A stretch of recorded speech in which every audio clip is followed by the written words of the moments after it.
Good morning, अस्सलाम वालेकुम। सबसे आगे मैं आपको कहेंगे खुशामदीद। मेरे साथ हैं मोहम्मद शुएब, मेरे साथ है सबीन फारूक। प्रोग्राम का आगाज करते हैं। पाकिस्तान तहरीके इंसाफ को जो रिलीफ मिला है उसकी बात करते हैं। पेशावर हाई कोर्ट ने इंट्रा पार्टी इंतखाबात कलअदम करार देने का इलेक्शन कमीशन का फैसला जो मुअत्तल किया, तो कल से ज़ाहिर इस पर बहुत बात हो रही है। तहरीरी फैसले में कहा गया है कि 8 फरवरी को आम इंतखाबात होने जा रहे हैं और एक सियासी जमात को इंतखाबी निशान से महरूम जो किया गया, तो वोटर्स को अपनी पसंद की पार्टी को वोट देने से महरूम किया गया है और इसीलिए PTI का बल्ले का इंतखाबी निशान बहाल किया गया है, यानी कहा गया कि बहाल किया जाए।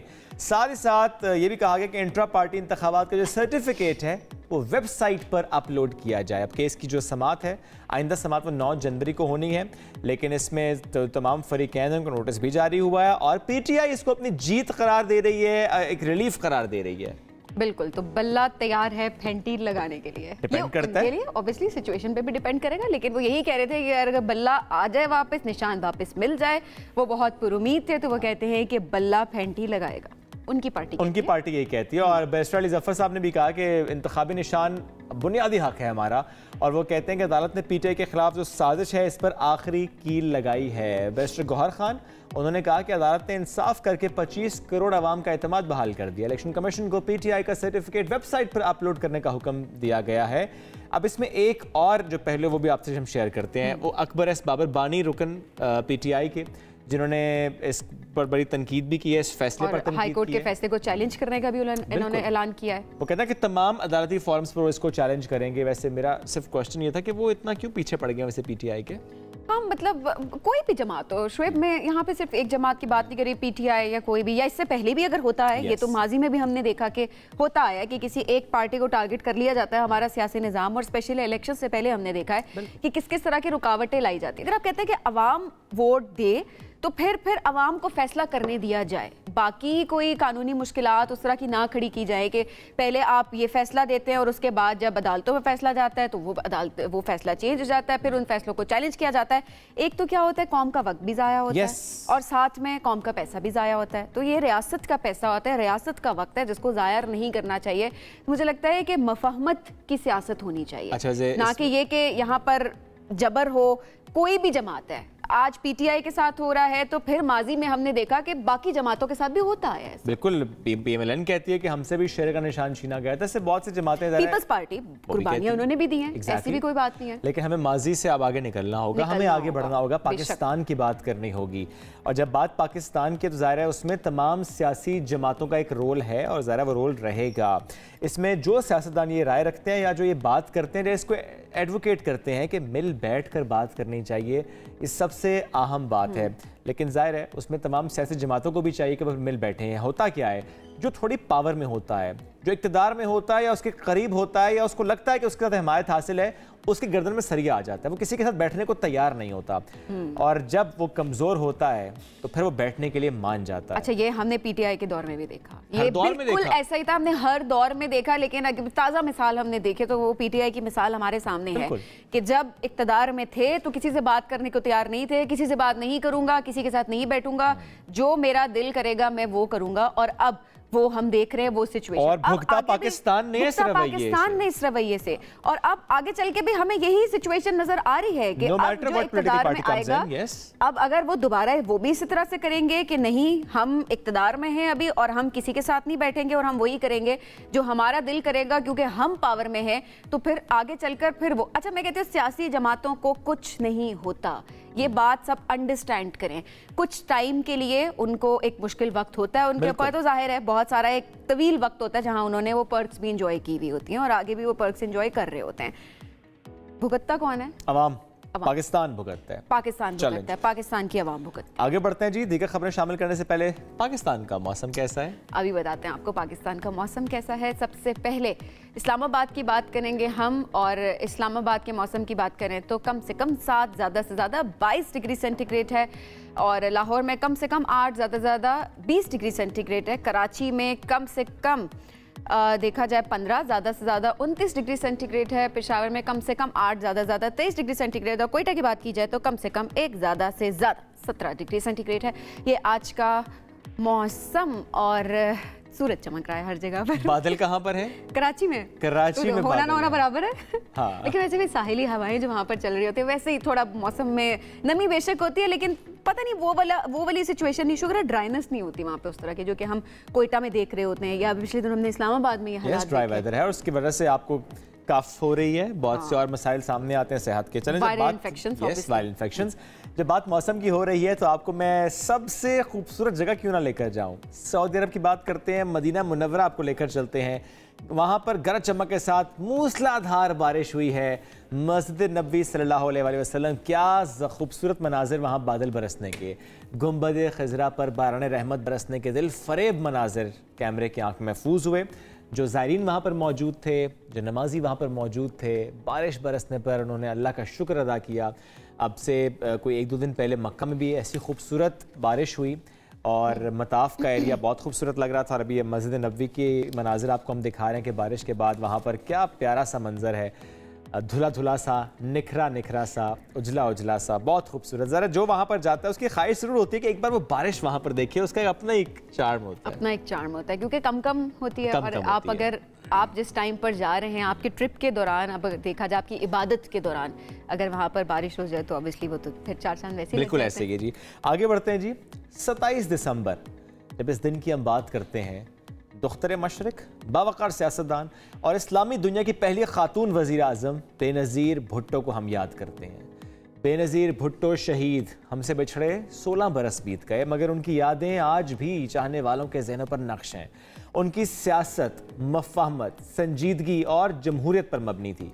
पाकिस्तान के पहले जमहूरी तौर पर मुंतखब वज़ीर आज़म जुल्फ़िकार अली भुट्टो की बेटी बेनज़ीर भुट्टो 21 जून 1953 को कराची में पैदा हुई। उन्होंने अमेरिका की हार्वर्ड और बरतानिया की ऑक्सफोर्ड जैसी यूनिवर्सिटी से फ़लसफ़े, सियासियात और मुआशियात में तालीम हासिल की। अपने वालिद की इक़्तिदार से बेदखली और फिर फांसी पर चढ़ने से कबल वो पाकिस्तान वापस आई और ये मुश्किल मराहिल अपनी वालिदा नुसरत भुट्टो के हमरा क़ैद और नज़रबंदी के सबूतों में गुजारे। 1986 में पाकिस्तान पीपल्स पार्टी की बागडोर इन्होंने संभाली और 1988 और 1993 में 2 बार वज़ीर आज़म मुंतखब हुए, लेकिन दोनों बार उनकी हुकूमत अपनी मुद्दत पूरी नहीं कर सकी और हुकूमत का खात्मा कर दिया गया। बेनज़ीर भुट्टो साहिबा ने 1998 से लेकर 2007 तक तकरीबन 1 दिहाई बनती है, जिसमें दुबई और लंदन में वो जिला वतनी के दौर उन्होंने गुजारे। उनकी जान को लाहक खतरात के बावजूद उन्होंने 2008 में होने वाले इंतखाबात की मुहिम पूरे ज़ोरों शोर से जारी रखी और 27 दिसंबर 2007 को रावलपिंडी के लियाकत बाग में एक जलसे के दौरान उन्हें दहशतगर्द हमले में शहीद कर दिया गया और यूं पाकिस्तान एक तजर्बाकार और बेहतरीन सियासत से महरूम हो गया। बेनज़ीर भुट्टो जमहूरी, लिबरल और इतदाल पसंद नज़रियात की हामिल सियासतदान थीं, जिन्होंने अपनी सियासत, तकरीरों और तहरीरों के ज़रिए मुआशरे के सुधार और बिलखुसूस ख़वातीन की हालत ज़ार बेहतर बनाने के लिए कोशिशें की। और ख़वातीन के हवाले से उनकी कंट्रीब्यूशन सबके सामने है, किस तरह से लीडरशिप पोजीशन पे आई और किस दिलेरी के साथ लीड करती रही हैं अपनी पार्टी को भी और पाकिस्तान को भी हर प्लेटफॉर्म पे, और डरती किसी से नहीं थी। बिल्कुल ऐसे। अक्सर हम ये बात करते थे ना, अब जिस तरह हम देख रहे होते हैं जी सियासत कि आप कहीं चले गए या आप छुप गए, या ऐसी डरती नहीं थी। और जो आप 2008 की बात करें, वहाँ पर भी बताया गया था उनको कि उनकी जान को खतरा है और वो शायद ना जाएं, और ये इस तरह की खबरें सामने आ रही थी, लेकिन फिर भी डरे बगैर वो वहाँ पर गई। बिल्कुल 2007 हम भूल नहीं सकते उस वक्त को, कि 2008 के इलेक्शन की कैंपेन के लिए ज़ाहिर है वो पूरा 2007 का जब हम मंजर रिपीट टेलीकास्ट करें तो हमें वो सारे मंजर याद भी आते हैं। तभी तो उनके लिए कहा गया कि दहशतगर्दों का कैसा पैगाम इस एक जुमले से कि डरते हैं बंदूकों वाले एक निहत्ती लड़की से। आगे चलकर आज हम बेनज़ीर भुट्टो शहीद से मुतालिक मज़ीद बात भी करेंगे। प्रोग्राम में आगे बढ़ते हैं, कुछ और शख्सियात उनका जिक्र करते हैं। एक शेर, न था कुछ तो खुदा था, कुछ ना होता तो खुदा होता, डबोया मुझको होने ने, ना होता मैं तो क्या होता। जब हम ये शेर पढ़ रहे हैं तो ज़ाहिर है हम आज याद कर रहे हैं मिर्ज़ा गालिब साहब को, और ज़ाहिर उनके अशार की हम बात कर रहे हैं। और गालिब की जब हम बात करते हैं तो बहुत से अशार उनके जो हम आपके साथ आज शेयर करें। उर्दू के मकबूल तरीन शायर मिर्ज़ा असदुल्ला खान गालिब दरिया को कूज़े में जैसे बंद करने का हुनर वो जानते थे। उनके अशार अपने अंदर एक जहां लिए हुए हैं। उनकी शायरी मोहब्बत, तसव्वुफ़, इंसानी रवैयों और सोज़ो गुदास की अगर हम बात करें उसका अहाता करती है और जिसने उर्दू अदब की तरक्की में मरकज़ी हिस्सा डाला है। 27 दिसंबर 1797 को आगरा में पैदा हुए। उनका शुमार 19वीं सदी के बड़े उर्दू शोरा में किया जाता है। उनके पढ़ने वाले आज भी ना सिर्फ पाकिस्तान और भारत में पाए जाते हैं बल्कि दुनिया भर में जहाँ जहाँ भी उर्दू बोली जाती है, समझी जाती है, वहाँ उनकी शायरी में दिलचस्पी लेने वालों की बड़ी तादाद मौजूद है। और जाहिर है बहुत सारे लोगों को पता है कि किस तरह से उन्होंने लोहा मनवाया था अपना। अदब की बात की जाए, शायरी की बात की जाए, अच्छा बहुत सारे लोग हैं जो शेर कुछ और होता है, गालिब का नाम साथ लगा देते हैं, मंसूब कर देते हैं। शेर जैसा भी हो, गालिब का नाम सिर्फ एंटर हो जाता है उसके अंदर और उसके बाद उसको 4 चांद लग जाते हैं और वो शेर कह रहे होते हैं कि जी गालिब का शेर था।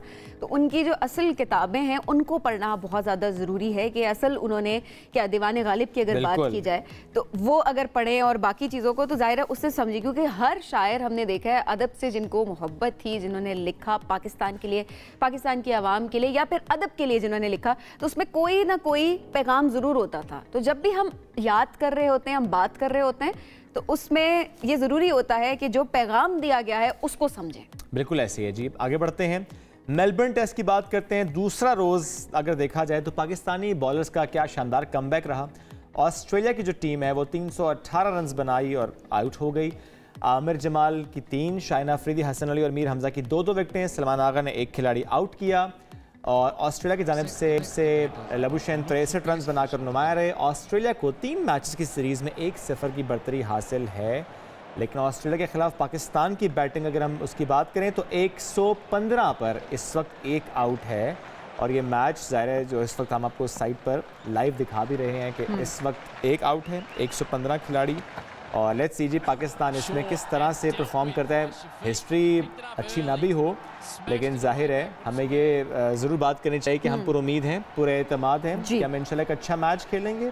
एक कमबैक पाकिस्तान ने किया कुछ तब्दीलियों के साथ। और पाकिस्तानी हमेशा पाकिस्तान के साथ है। अगर हम तनकीद भी करते हैं, हम बात कर रहे होते हैं, अपनी टीम है और हम एक्सपेक्ट कर रहे होते हैं कि हमारी टीम अच्छा खेले, और जब नहीं अच्छा खेल रहे हो तो डिसअपॉइंट होते हैं। और उस डिसअपॉइंटमेंट का मतलब ये नहीं होता कि अपनी टीम से प्यार कम हो गया, प्यार उतना ही होता है। और ऑब्वियसली जब अच्छा परफॉर्म करते हैं हम अप्रिशिएट भी करते हैं और हमेशा साथ खड़े रहते हैं और बैक पे होते हैं अपनी टीम के। बिल्कुल ऐसे ही जी। आगे बढ़ते हैं, खेल के मैदान से एक और खबर भी है। ऑस्ट्रेलियाई खिलाड़ी उस्मान ख्वाजा की बात करते हैं। फ़लस्तीनियों की हिमायत में आगे आगे हैं, पीछे हटने को वो तैयार नहीं है। ICC के दोहरे मयार पर उन्होंने एक वीडियो शेयर की है। इस वीडियो में वो बताना चाहते हैं कि कई खिलाड़ी ऐसे हैं जिनके बल्ले पर मजहबी या कोई और निशान मौजूद है। उस्मान ख्वाजा मेलबर्न टेस्ट में अपनी बेटियों के नाम वाले जूते पहनकर बैटिंग करने भी आए। अगर हम ICC की जानिब से फ़लस्तीन के हक़ में बल्ले पर तहरीर और जूते पर अमन की अलामत फाख्ता का निशान इस्तेमाल करने से रोकने पर ऑस्ट्रेलियाई क्रिकेटर उस्मान ख्वाजा की बात करें तो उन्होंने सख्त रद्द-ए-अमल का इजहार किया है। उस्मान ख्वाजा ने ऑफिशियल इंस्टाग्राम अकाउंट से एक वीडियो शेयर की।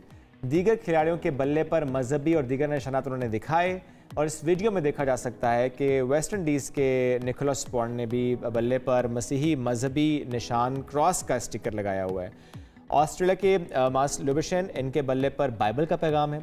और जनूबी अफ्रीका के एक प्लेयर हैं और इन्होंने जिस तरह से हिंदू मज़हब का निशान वहाँ पर शो किया तो वो बताना चाह रहे थे कि जब बाकी कर सकते हैं, उनको आज़ादी है, तो मुझ पे आज़ादी क्यों नहीं है? मैं फाख्ता क्यों नहीं लगा सकता, उसका निशान क्यों नहीं लगा सकता? तो दोहरा में आ रहा है ना, ये से कहते हैं डबल स्टैंडर्ड्स, कि जो आपको चीज़ सूट करे आप उसको कहें, आप ये कहें कि नहीं हम सब चीज़ें अलाउ करते हैं, लेकिन कोई चीज़ जो कि आपकी थॉट्स के साथ अलाइन नहीं होती है और आप उससे इख्तलाफ करते हैं तो आप उसमें मना कर दें।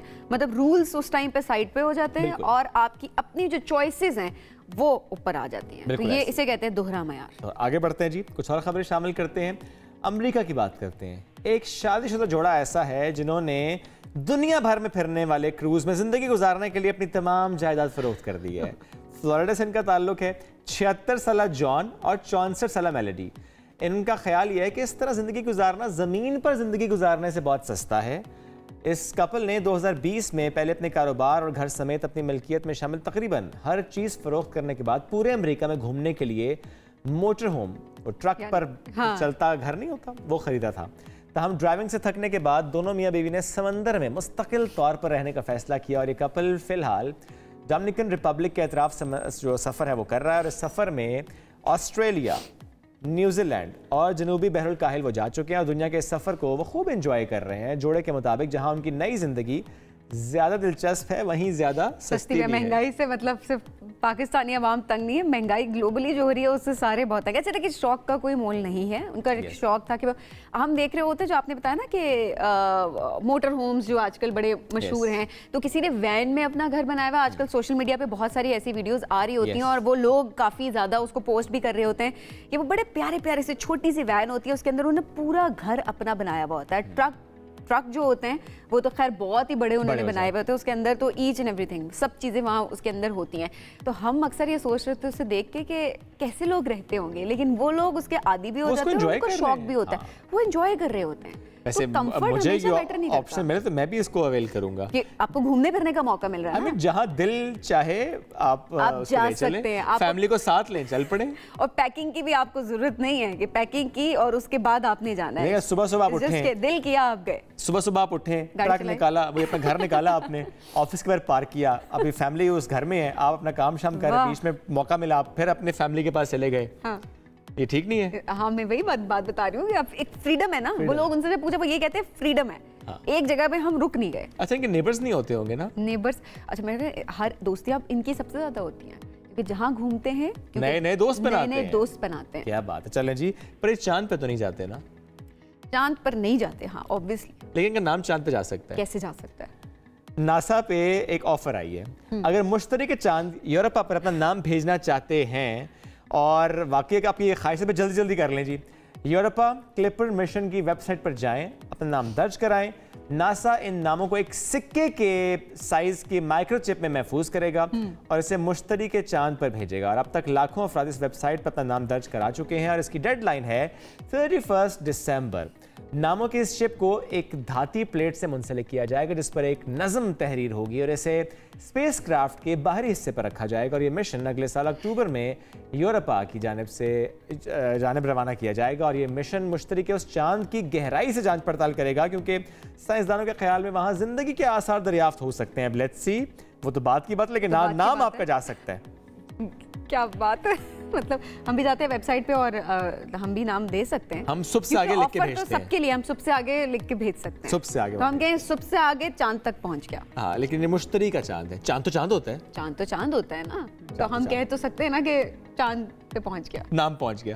चलिए एक ब्रेक लेते हैं, वापस आते हैं, साथ रहिए। Welcome back. 27 दिसंबर 2007, हम ब्रेक पर जाने से पहले इसी से मुताल्लिक बात कर रहे थे। बेनज़ीर भुट्टो शहीद की आज 16वीं बरसी है और आज ही के दिन चूँकि पीपल्स पार्टी ने अपनी इलेक्शन जो कैंपेन है उसका आगाज़ भी करना है। लेकिन जब आज के दिन की हम बात करते हैं तो जाहिर है क़यामत ख़ेज़ दिन ये था और ये रहेगा। इस पर बात जितनी भी की जाए वो कम है। बेनज़ीर भुट्टो साहिबा की जो कंट्रीब्यूशन है पाकिस्तान के लिए, सियासत के लिए, कि ज़ाहिर है एक एज़ाज़ उनके पास कि मुस्लिम दुनिया की पहली खातून वज़ीर आज़म। तो आज किस तरीके से पीपल्स पार्टी बेनज़ीर भुट्टो या भुट्टो ख़ानदान की जब हम बात करते हैं उस मंशूर के साथ इलेक्शन कैंपेन का आगाज़ करेगी, इस पर बात कर लेते हैं। सीनियर रहनुमा पीपल्स पार्टी कमर ज़मान कायरा साहब साथ मौजूद हैं। कायरा साहब, बहुत शुक्रिया आपने आज के दिन हमने उसको वक्त दिया। बेनज़ीर भुट्टो साहिबा से मुताल्लिक सबसे पहले आपसे कॉमेंट लेना चाहेंगे, जो उनकी सियासत में कॉन्ट्रीब्यूशन रही। ज़ाहिर है पीपल्स पार्टी जिस तरह से उसी मंशूर के साथ आज हमें नज़र भी आती है, बट कोई भी पॉलिटिकल पार्टी हो, political differences aside, Benazir Bhutto साहिबा के साथ तो हमें हर आवाज़ नज़र आती है। मोहतरमा बेनज़ीर भुट्टो शहीद बुनियादी तौर पे इस मुल्क में जमहूरियत का एक अलम थी। बुनियादी देखें ना, उनकी सियासत का आगाज कैसे होता है। बिल्कुल अपने याम जवानी में वो भी पढ़ के वापस आती है तो मुल्क में मार्शल लॉ लग जाता है। उनकी पार्टी पे, उनके मुल्क में जमहूरियत ख़त्म हो जाती है। पार्टी के लिए ज़िंदगी गुजारना मुश्किल है। पार्टी के ऊपर अज़ाब आ जाता है, उनके वालिद को शहीद, भाइयों का कत्ल, इस तरह एक लंबी दास्तान है। और वो मुसलसल स्ट्रगल में खुद उस टार्चर को बर्दाश्त करते हुए बड़े तदब्बर और तहम्मुल के साथ एग्जाइल हो जाती हैं, वहाँ बैठ के पार्टी चलाती हैं। वो एक मुसम्मम इरादा है और उनके दिल में रिवेंज नहीं आता। वो फिर भी democracy is the best revenge को ही अपना हथियार बनाती हैं। उसी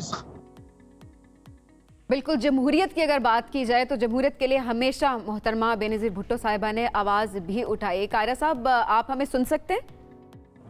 जी अच्छा कारी साहब, ज़ाहिर है जिस तरह आपने भी बात की और हम सब भी ये चीज़ जानते हैं कि मोहतरमा बेनज़ीर भुट्टो की जमहूरियत के लिए जिदोजहद वो काबिल तकलीद है और अपने सियासी करियर में उन्होंने बेपनाह मुश्किलात के बावजूद वो डटी नहीं, कभी किसी से डरी नहीं।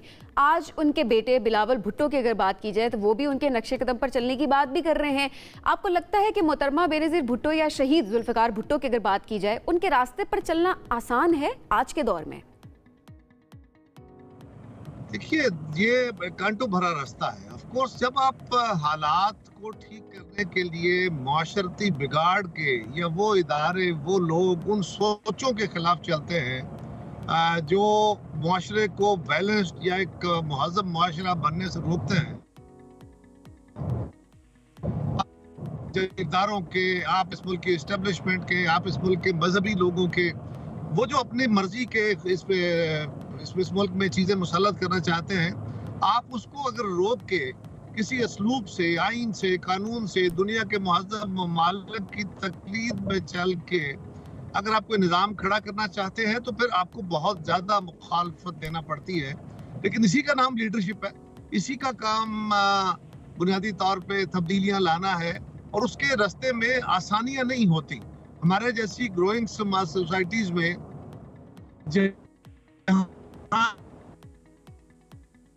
लोगों के रवैये नहीं है सोच के साथ, यहाँ ये काम करना और मुश्किल है। बिलाशुबा ये मुश्किल काम था, अब भी बहुत मुश्किल है, लेकिन अब ग्रेजुअली काफी लोगों को ये बात समझ आना शुरू हो गई है। फिर मीडिया और सोशल मीडिया ने लोगों में अवेयरनेस को बढ़ाया है, जिसके नतीजे में अब लोगों तक रसाई मुमकिन है या आसान हो गई है। बट इवन देन दूसरी तरफ लोगों को इससे डेविएट भी किया जा रहा है, बददिल भी किया जा रहा है। कॉन्स्टेंटली हमारे मुल्क के अंदर जिस तरह का जमहूरी निज़ाम चलाने की बात की जाती है, उससे लोगों के अंदर ट्रस्ट ऑन डेमोक्रेसी या ट्रस्ट ऑन डेमोक्रेटिक इंस्टीट्यूशन भी डेवलप नहीं हो रहा है। ये भी एक बहुत बड़ा चैलेंज है। और कारा साहब, एक नारा बड़ा मकबूल था, चारों सूबों की जंजीर बेनज़ीर, लेकिन बेनज़ीर साहबा की शहादत के बाद आप भी समझते हैं कि ये एक धचका पार्टी को लगा, सिंध तक महदूद हो के रह गई पीपल्स पार्टी, वो प्रेजेंस नहीं रही। आप खुद भी जो कि कहते हैं कि कमज़ोर बैटल फ्रंट पंजाब है, हम दीगर जमातों सूबों की बात करें, ज़ाहिर है वहाँ पे इत्तेहाद बड़ा अहम हो जाता है, लेकिन सिंध तक महदूद होना, ये एक धचका लगा बेनज़ीर साहबा की शहादत के बाद पीपल्स पार्टी को। पीपल्स पार्टी एक ऐसी जमात है जो शहीद भुट्टो से लेके आज तक इस मुल्क के अंदर बहुत सारे तबकात का मुकाबला कर रही है। इसको हर दौर में तोड़ा गया है, इसके खिलाफ एक जनरल परसेप्शन, मजहबी लोगों ने पीपल्स पार्टी पे कुफर के फतवे लगाए और लोगों के लिए एक्सेप्टेबल नहीं होने दी। पीपल्स पार्टी क्योंकि इक़्तिदार के अंदर जमहूरियत पसंदी की और लोगों के हकूक की और बराबरी की बात करती थी और इस मुल्क की सियासत में एस्टेब्लिशमेंट और अदलिया के रोल को ख़त्म करने की बात करती रही है, लिहाजा हमें हर दौर में मार्जिनलाइज किया। भुट्टो साहब के बाद कई दफ़ा, उसके बाद बीबी शहीद की अपनी ज़िंदगी में एक वक्त आया जब 17 सीटों के साथ हम असेंबली में जाके बैठे। उस वक्त, आज तो चले पंजाब में से सीटें कम हैं, लेकिन हैं, उस वक्त बिल्कुल नहीं थी, या ये वक्त भी देखने पड़े। लेकिन इसी तरह मियां नवाज शरीफ साहब पे भी एक मुश्किल वक्त आया, वो 14 सीटों के साथ कौमी असेंबली में बैठे थे। लेकिन मैं समझता हूँ कि मुश्किल वक्त गुजर जाते हैं। हम बिल्कुल पार्टी पे मुश्किल वक्त आया है, बार बार और आसानी से तो लीडर नहीं पैदा हो जाते, लीडर्स का ट्रस्ट डेवलप नहीं हो जाता। लीडर तो कभी कभी जन्म लेते हैं, लेकिन पीपल्स पार्टी में ये मुसलसल ये टॉर्चर भी और ये नुकसान बर्दाश्त करने के बावजूद हम उस असलूब को आज भी संभाले हुए हैं और आज भी चेयरमैन बिलावल की आवाज़ जो है वो बड़ी ज़ोरदार तरीके से इस मुल्क के हर तबके के लिए और उनके तहफ़्फ़ुज़ के लिए, आइन के लिए वो तवाना आवाज़ मौजूद है। और चूँकि कारा साहब आज से आपकी इलेक्शन कैंपेन का बाकायदा आगाज़ होना, तो हम सियासत से मुताल्लिक़ कुछ बात कर लेते हैं। और मैं ज़रूर जानना चाहूँगा कि जब बात सियासत की है तो ज़रा कंपैरिजन ड्रॉ कीजिएगा कारा साहब, 2018 इंतखाबात से पहले का माहौल और अब 2024 के इंतखाबात से पहले का माहौल, क्या फ़र्क है?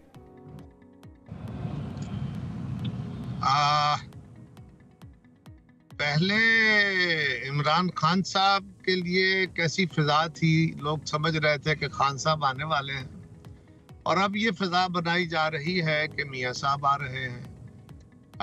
बिल्कुल हम भी पूरी स्ट्रगल में हैं और हम अवाम के सहारे हम भी कोशिश कर रहे हैं कि हमारी जमात जीत के इक़्तिदार में आए, लेकिन फिजा जो है वो उस वक्त भी ऐसी थी, एक जमात के लिए फेवरेबल नजर आती थी। आज भी वो जो फेवर है वो एक जमात को नजर आ रही है। बाकी कुछ ऐसे एक्ट्स भी हैं जो हमारे ओवरऑल जमहूरी कल्चर को मजीद नुकसान का बायस बने हैं, बेहतरी का बायस नहीं बने।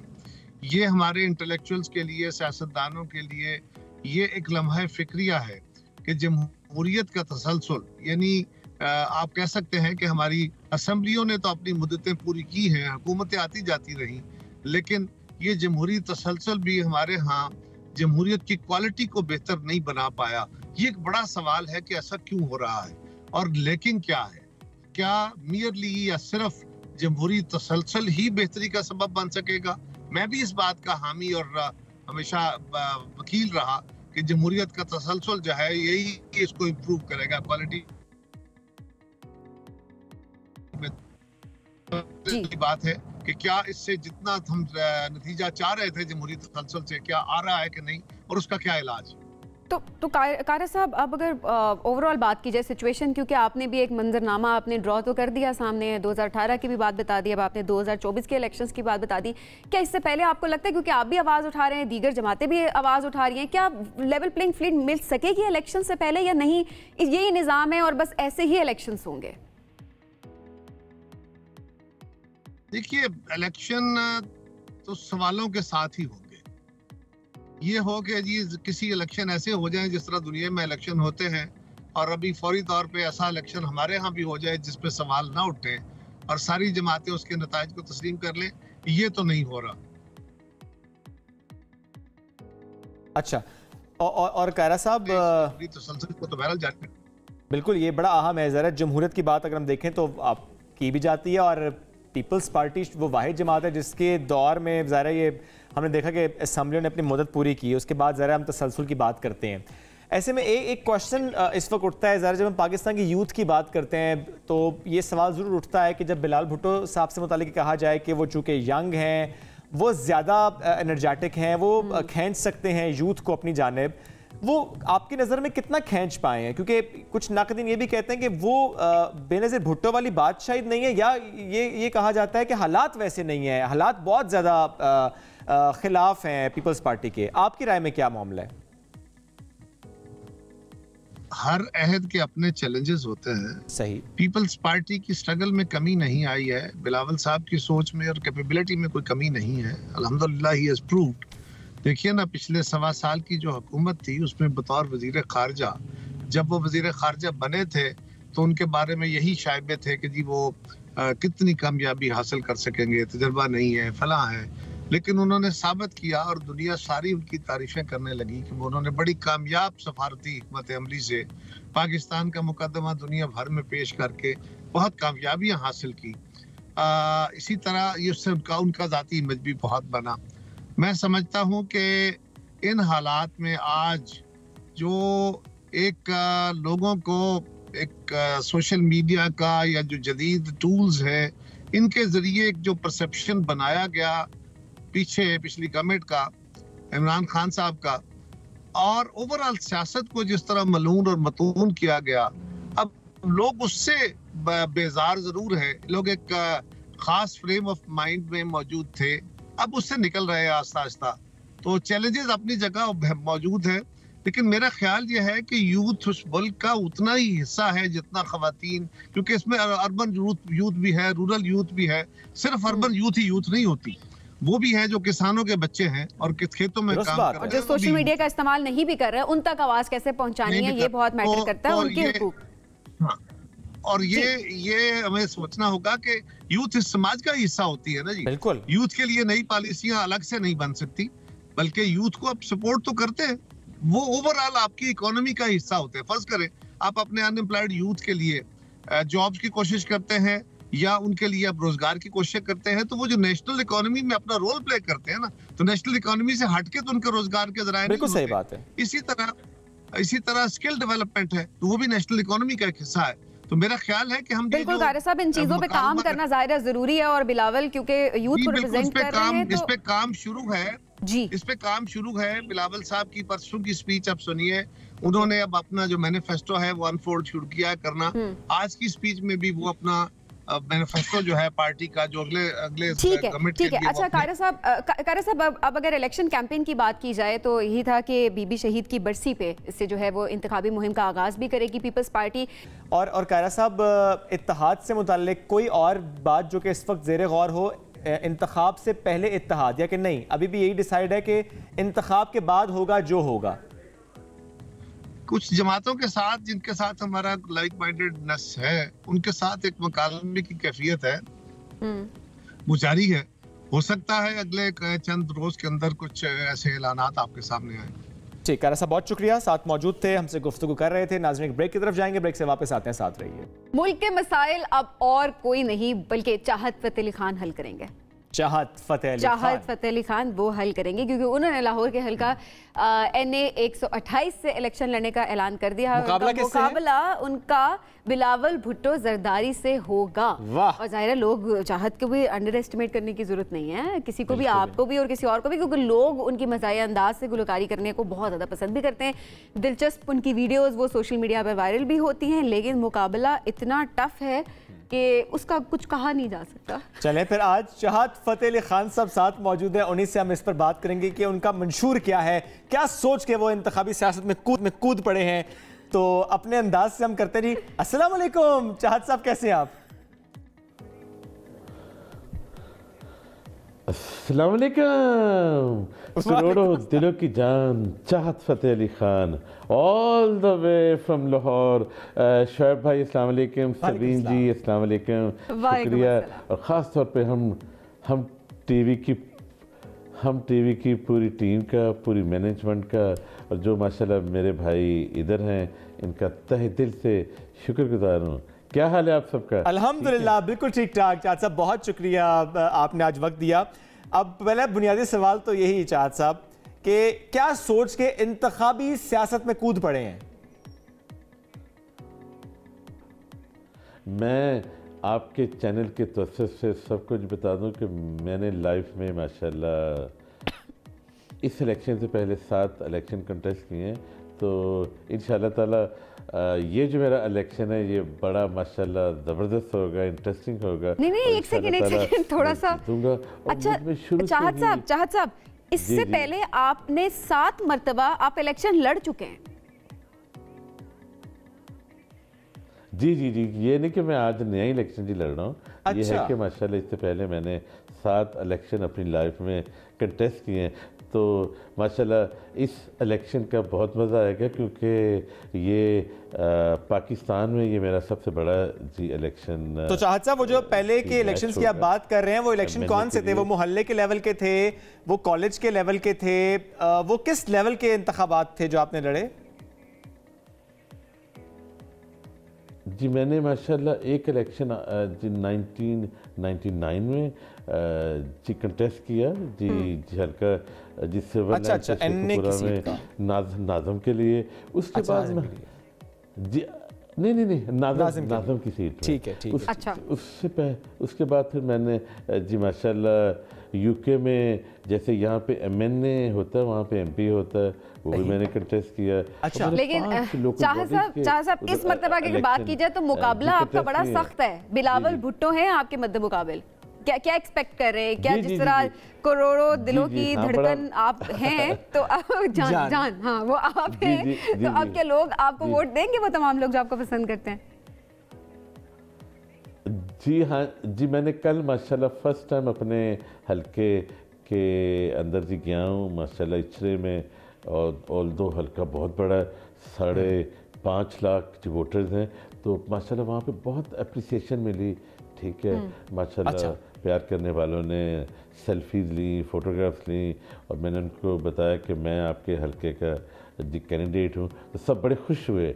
तो चाहत साहब बहुत लोग बड़ा खुश हुए जी इलेक्शन का मज़ा तो आएगा। अब चाहत साहब ये बताएं, बैलेट पेपर पर क्या लिखा होगा? जी चाहत फतेह अली खान या कुछ और? बैलेट पेपर नहीं, मेरा जो रियल नाम है शोएब भाई वो है काशिफ राना। जो रियल नाम मेरा है काशिफ राना। जी चाहत फ़तेह अली खान मैंने 8 साल पहले चेंज किया सिंगिंग में, सही है। अच्छा। इंटरटेनमेंट की फील्ड में, तो वहाँ पे लिखा होगा जी काशिफ राना, और मेरी पूरी कोशिश है कि मेरा जो इंतखाबी निशान है वो बाजा होगा इंशाल्लाह। तो बाजा होगा। वैसे आपको मैं एक मशवरा दे देता हूँ, आप ये नारा भी लगा दीजिएगा कि बिलावल भुट्टो ने आना था लेकिन आगे काशिफ राना था। वाह वाह, जबरदस्त जबरदस्त जबरदस्त। मैं तो कहता हूँ यार ये इतना मजा आया चाहत साहब, अगर इस जुमले पे आप गुनगुना दें कि बिलावल भुट्टो ने आना था आगे काशिफ राना था। बिलावल भुट्टो ने आना था आना था आना था, आगे काशिफ राना है राना है राना है। हुण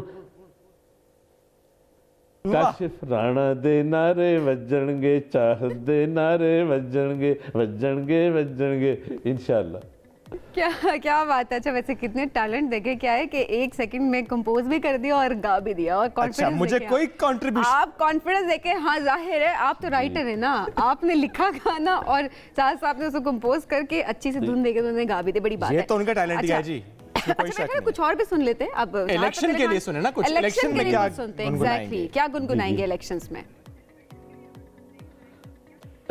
इलेक्शन में जी जैसे माशाल्लाह जी देखिए अभी शोएब भाई ने आइडिया दिया, वेरी नाइस, ठीक है जी, बहुत अच्छा। और ये है कि ज़्यादा जो मेरे एक्चुअली पता क्या होता है, जब मैं काम करना शुरू कर देता हूँ फील्ड में, फिर उस वक्त मेरे जहन में डिफरेंट तरह के आइडियाज़ आते हैं, तो जो मैं इम्प्लीमेंट की करता हूँ। तो इंशाल्लाह ताला आप देखिएगा मेरी कैंपेन पूरे लाहौर में सबसे डिफरेंट होगी।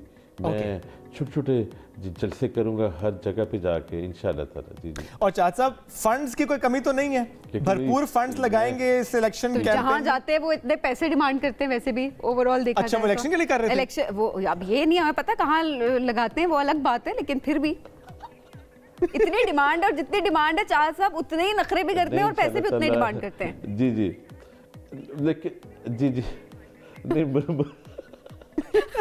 मुझे ऐसे लग रहा है कि जैसे ऑलरेडी माशाल्लाह मुझे ऑफर्स आ चुकी हैं। मुझे लगता है कि मेरी इलेक्शन कैंपेन पे काफ़ी ज़्यादा मेरे जो चाहने वाले हैं, प्यार करने वाले हैं, वो भी जी खर्च करेंगे। लेकिन ये कि ज़्यादा इंशाल्लाह ताला ज़्यादा मेहनत ही करनी पड़ेगी, क्योंकि मैं अपने कल ही मैंने जी अंदाज़ा लगाया कि मैं फर्स्ट टाइम हल्के में गया हूँ तो बड़ा मज़ा आया, एंड पीपल लोग बहुत खुश थे कि एक नया फेस पाकिस्तान की सियासत में आने लगा है। वाह। और चाहत साहब अगर जीत जाते हैं, जाहिर है हर एक कैंडिडेट की यही कोशिश होती है, आज़ाद हैसियत में ही रहना चाहेंगे या किसी पार्टी की तरफ टिल्ट है, जा सकते हैं, या किसी पार्टी ने कांटेक्ट किया कि चाहत साहब हमें आपसे बड़ी चाहत है? वो तो पता क्या पिछले 4 साल से पाकिस्तान की जो 4-5 बड़ी पार्टीज हैं उन्होंने राब्ता किए रखा है मुझसे। अभी लेटेस्ट किसने आपसे, अभी आपसे किसने राब्ता किया है कि चाहत साहब हमें ज्वाइन कर लें? किस पार्टी ने आपसे राब्ता किया है अभी? नहीं अभी जी किसी ने नहीं। ये इंशाल्लाह ताला जैसे ही कैंपेन शुरू होगी तो मुझे लगता है कि कैंपेन के 1 हफ्ते के बाद राब्ते शुरू हो जाएंगे। अच्छा चाहत साहब, इसके अलावा थोड़ा ये भी बताइएगा कि क्या मंशूर होगा आपका, किस मंशूर के साथ आप अवाम में जा रहे हैं और क्या करना चाहते हैं जिसकी वजह से आपने सियासत में आने का फैसला, इलेक्शन कॉन्टेस्ट करने का फैसला किया? जी सबसे पहले तो ये है कि पाकिस्तान में भाईचारे की, मोहब्बत की, चाहत की दरगुजर एक दूसरे को करने का मादा बहुत कम है।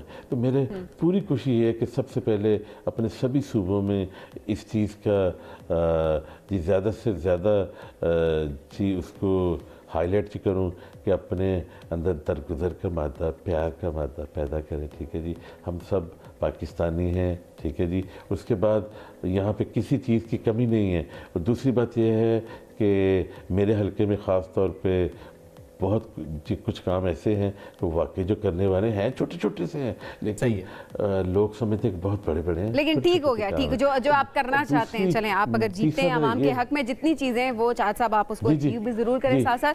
अच्छा अब जाहिर है इतनी देर हो गई है, इतनी देर हो गई चाहत साहब, आपने गुनगुनाया नहीं है और आपने गाना नहीं गाया, तो जाहिर है ये महफिल तो हमारी। लेकिन अगर ऐसा कर दें, क्योंकि ज़रा यू आर सुपर टैलेंटेड, कि हम आपको एक सिनेरियो देते हैं ना, क्योंकि इलेक्शन का माहौल है। अच्छा। तो कुछ ऐसा गुनगुनाए जिसमें पीटीआई पर भी बात हो जाए, पीएमएलएन पर भी हो जाए, पीपल्स पार्टी पर भी हो जाए, कुछ ऐसा गुनगुनाए ताकि आपकी इलेक्शन कैंपेन भी हो जाए।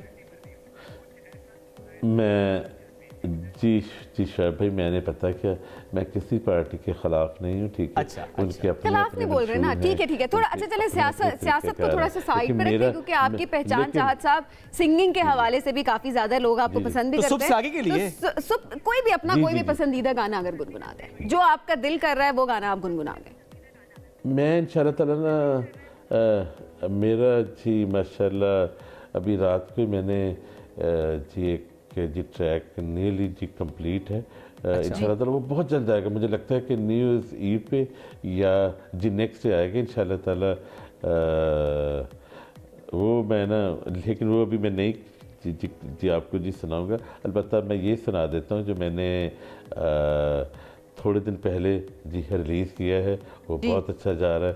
अच्छा। मेरे दिल दी टल्ली, ओ मेरे दिल दी टल्ली, ओ मेरे दिल दी टल्ली, ओ मेरे दिल दी टल्ली, ओ तेरे दिल दी टल्ली, ओ तेरे दिल दी टल्ली, यस कमंडी, यस कमंडी, यस कमंडी। इंशाल्लाह ताला ये मेरा ट्रैक 21वां था जो मैंने रिलीज़ किया, और इंशाल्लाह ताला न्यू ईयर्स ईव पे या 1 जनवरी को एक बहुत अच्छा ट्रैक रिलीज करेंगे। यानी चाहत साहब जलसों की जगह कॉन्सर्ट होगा। मैंने बिल्कुल साथ साथ जी गाने भी गाने हैं। जब मैंने कंपेन करनी है तो ऑब्वियसली जी मैंने वही तो कहा है कि मोहब्बत बांटनी है, चाहत बांटनी है, इसी की ज़रूरत है, मोहब्बत की ज़रूरत है, आवाम की खिदमत करनी है, पाकिस्तान की जी मोहब्बत की बहुत ज़्यादा शोएब भाई, और साथ साथ इसमें कोई शक नहीं, इसमें कोई शक नहीं जी, मोहब्बत की ज़रूरत है चाहत साहब, उसको ख़त्म करने इंतकामी। और चाहत साहब अब हमारी भी एक चाहत है ना, और जो लोकल बॉडीज, ये बड़ी अहम है, ज़ाहिर है लोकल बॉडीज हो, इंतखाबात की बात हो, आवाम की बात हो, खिदमत। हाँ बिल्कुल ऐसे ही है कि उनके वो इलेक्शंस भी होने चाहिए ताकि जो भी आपकी पावर्स हैं वो वहां तक पहुंचे चाहिए, बिल्कुल होने चाहिए। जी जी, ये ज़ाहिर आपका मंशूर, आप इसको लेकर चलेंगे, आप जलसे करेंगे, आप अपना सामने लेकर आएंगे। मेरी चाहत ये है कि चूंकि ज़ाहिर आप फर्स्ट टाइम आज हमारे शो में हैं, शो का नाम है सबसे आगे, एंकर्स हैं शोएब और सबीन, तो आप चूंकि बड़ा प्रॉम्प्ट कर लेते हैं ना सिचुएशन को, तो सबसे आगे के लिए कुछ अगर 2 जुमले अपने अंदाज से हो जाएं। जी आपके प्रोग्राम के लिए फिर से जी करें, हमारे प्रोग्राम के लिए सबसे आगे के लिए अपने ही सिग्नेचर स्टाइल में गुनगुनाते हुए कुछ सबसे आगे के लिए 2 जुमले। ठीक है, सुबह से आगे, माशाल्लाह, आपके शो का नाम ही बड़ा प्यारा है, सुबह से आगे, वाह वाह। इसके लिए मैं जी कहता हूँ, सबीन शोएब सबीन, सुबह से आगे, सुबह से आगे, शोएब और सबीन, माशाल्लाह सुबह से आगे। क्या बात है, दोनों को खुश रखे, आमीन आमीन। चाहत साहब ऐसे ही all the best for election campaign. बहुत अच्छा लगा आपसे बात करके, और जाहिर है कि आपने ये फैसला किया कि आपने एनए के नशस्त के लिए लड़ना है, बिलाल भुट्टो मद्दे मुकाबिल होंगे वहाँ पे, ज़रा और कंटेस्टेंट्स भी होंगे। लेट्स सी किस तरह से आप इन जलसों में म्यूजिक का तड़का लगाते हैं। आपके ज़रा चाहने वाले तो बेशुमार है। बहुत शुक्रिया साथ मौजूद थे, हम आपको और तंग करते रहेंगे। नाज़रीन एक ब्रेक की तरफ जाएंगे, ब्रेक से वापस आते रहिए हमारे साथ। Welcome back. मीरपुर खास के ऐसे 2 गुलकार आज हमारे साथ मौजूद हैं। ज़बरदस्त एंटरटेनर्स होने के साथ साथ अवामी मसाइल उजागर करते हैं और अपनी हिप हॉप म्यूजिक और मुनफरिद गानों का सहारा लेते हैं। हम बात कर रहे हैं लॉस्ट टॉक्सिक सूफी, यानी नाम तो इनका मोहम्मद कपरी है। मैं वही सोच रही थी ये क्या नाम है, लेकिन उन्होंने अपना फर्जी नाम ही रखा। फर्जी नाम, ठीक है। उससे पहले भी हमने क्या बात की थी, काशिफ राणा साहब का नाम चाहत अली खान था, तो एक और है जी अरूज फातिमा, और इनका नाम जो यूज़ करते हैं वो सिंधी छोकरी करती हैं। और ज़बरदस्त गानों का जो मौजू है वो गैरत के नाम पर कत्ल, चाइल्ड लेबर, जिनसी हरासानी, अगवाकारी, सियासी मामला और दीगर समाजी मसाइल होते हैं। इनका जो मुनफरद म्यूजिक स्टाइल है बड़ा पसंद किया जा रहा है, तो आज आपकी इनसे मुलाकात करते हैं। अस्सलाम वालेकुम जी कपरी और अरूज, कैसे हैं आप लोग? अच्छा, बहुत शुक्रिया ज्वाइन करने के लिए। अच्छा, बहन भाई हैं, अरूज बड़ी हैं, तो पहले फिर अरूज आपसे स्टार्ट करते हैं। छोटी होती तब भी मैंने स्टार्ट आपसे ही करना था, तो अरूज मुझे ज़रा बताएं ये आइडिया कैसे आया कि अच्छा बहन भाई और ज़बरदस्त किस्म का अंदाज आपका गानों का और उसमें जो माशरती मसाइल है उनको उजागर करना है? एक्चुअली आइडिया जो था वो सारा मोमेंट का था, और जो भी अभी हम यहाँ पे है, हमारा जो लेबल है, हम जो भी काम कर रहे हैं, तो ये सब कुछ मोमेंट की वजह से। तो आई थिंक मैं चाहूंगी कि मोमेंट इसके बारे में जो है बताएं। जी मोहम्मद बताएं। जी 2018 मैंने खुद रैप शुरू करा था। तो मैंने जब रैप शुरू करा तो मुझे नहीं पता था कि हिप हॉप क्या होता है, तो मैंने ऐसे फ्री स्टाइल रैप से शुरू करा था। तो मेरे दिमाग में आइडिया उजागर करने का एक इंडियन रैपर था कृष्णा $, तो उसका एक गाना था ये कैसा मेरा देश। तो वो गाना सुन के मेरे दिमाग में ख्याल आया क्यों ना हम भी अपने हालात गानों के जरिए बताएं, कुछ अलग ही चीज हो जाएगी। फिर ये मुझे नहीं पता था कि मज़ामती रैप होता है, उसके बाद मुझे पता चला कि इसको मज़ामती रैप बोलते हैं। तो ये एक नया हिप हॉप बन गया पाकिस्तान में, मज़ामती रैप का। 2020 में मैंने एक लेबल बात मुकम्मल लेबल क्रिएट करा। जी लेबल क्रिएट करा जिसका नाम मैंने रखा था पहजी गैंग। तो उसमें मैंने उरूज को लॉन्च करा और उरूज हम दोनों फिर साथ में गाने लगे थे। तो इससे पहले कि और बातें हम करें, हम जरूर चाहेंगे जो आप गाते हैं और जिस अंदाज में आप गाते हैं, जो सबसे ज्यादा आपका वायरल हुआ वो हमें सुनाएं। जी हमारा सबसे ज्यादा वायरल एक गाना हुआ था जिसका नाम है इनकलाब। तो उसकी कुछ लाइनें मैं आपको सुनाऊंगा। सड़कों में गड्ढे, यहाँ सड़कें खराब, अवाम जमीन पे बैठे और कुर्सी पे नवाब। मौला सच बोल रहा हूँ, मुझ पे बरसेगा अज़ाब। बलूचिस्तान में कहाँ थी सरकार जब आया था सैलाब। सच्चाई लिखने बैठूं तो पूरा लिख दूं किताब। मेरी कलम को तलब है, मेरी कलम है शबाब। ये चोर हुक्मरान अब हो गया कामयाब। ये रैप सॉन्ग नहीं, ये है इनकलाब। वाह। और ऐसा कोई गाना जो कि आप दोनों ने मिलकर गाया, वो भी अगर सुन ले हम। हाँ जी दुख है मुझे शेर जी ना खबर आ, मोला खोटी ते इंसाफ जी खबर आ। इते सच मर्दो आए थींदो आजादी जो कतल आ। रस्ते ते ना ॾिस तूं अंदर कलाकार दफना। इनकलाबी माण्हू पातो कारो हुन कफना। जुडो खां मिरपुर खास नालो वठी ॾिसजा तूं केर नाकाम केर हिते सफल आ। मां ॻाल्हायां थी सच हिप हॉप जी सकाफ़त आ। मुझो तालुक रस्तन सां मूंखे हुड काना जोड़। असां हुड काऊं परे छो जो हुड वारा चोर। हिप हॉप थर पार कर त मां आहियां मोर। मां स्पिट कयां कोंबो तुंहिंजा छोरा चवनि मोर। तूं 10 किलो चांदी माया हज़ारनि में सोन। हिप हॉप आहे हीरो माया हुनजे अंदर कोल। ही चयो हो डिफाइन छो जो ख़ुदा जो हो कोल। मां नया सुपरस्टार आहियां कलाकार। ही बेजे पैसे ते जीअन मां खुद मुख्तियार। ही रोड जूं ॻाल्हियूं हिते रस्ता बेकार मिलिया। रोड जा पैसा खाई वियो साईं बोतार। रूपोश माण्हू असां जीअं दोज़ख में आयूं कयूं रस्तनि जूं ॻाल्हियूं असां रस्तनि ते ॻायूं। स्टेज ते असां बन के पिया गुनगुनायूं। ज़ुल्म सहूं असां पर गुनहगार नाहियूं।